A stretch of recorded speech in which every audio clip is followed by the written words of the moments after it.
Vall d'Hebron disposa de 2 nous equipaments de tomografia computada, també coneguda com TC.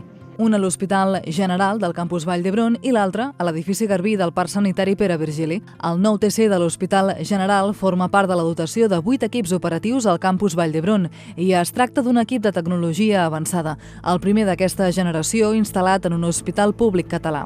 La principal característica que fa que aquest equip sigui tan especial és que disposa de 2 jocs de tub de raig X i de safata de detectors. Per tant, tenim 2 tacs amb un sol equip i això permet que aquests 2 tacs puguin treballar de forma col·laborativa i això ens aporta un munt de novetats que no disposaríem en un equip de característiques convencionals. Els pacients més beneficiats per aquesta innovació tecnològica en termes de qualitat d'imatge i de radiació ionitzant són els pacients amb patologia cardiovascular.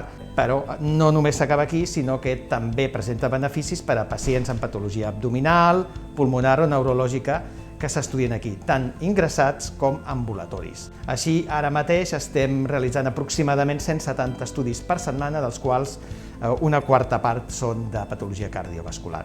El TC de l'edifici Garbí es va posar en marxa a principi de l'any 2021 i forma part de la Direcció Clínica de Diagnòstic per la Imatge i Medicina Nuclear IDI Vall d'Hebron.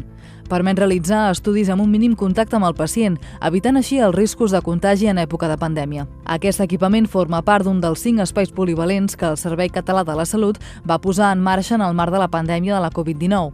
Espais modulables i dissenyats per ser útils en un futur, adaptant-se a les necessitats de cada moment. Aquest equipament de tomografia computeritzada és imprescindible per poder fer un diagnòstic acurat dels pacients que tenen Covid-19, fonamentalment de les complicacions més freqüents, com són les pneumònies i l'embòlia pulmonar.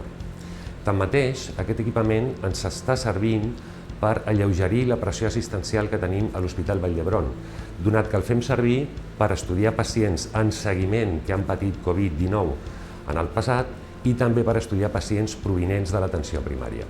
En global, els estudis que fem a la Vall d'Hebron a l'any de tomografia computeritzada superen els 100.000 estudis. El disseny d'aquests espais s'ha centrat en el benestar del pacient mitjançant l'ambientació amb motius de natura per tal de disminuir l'angoixa que sovint acompanya a les persones que es fan aquestes exploracions. Amb aquests 2 nous TCs s'incrementa la capacitat diagnòstica de Vall d'Hebron i de Barcelona ciutat i alhora s'ofereix tant a pacients com a professionals un servei de gran eficiència i una òptima qualitat assistencial.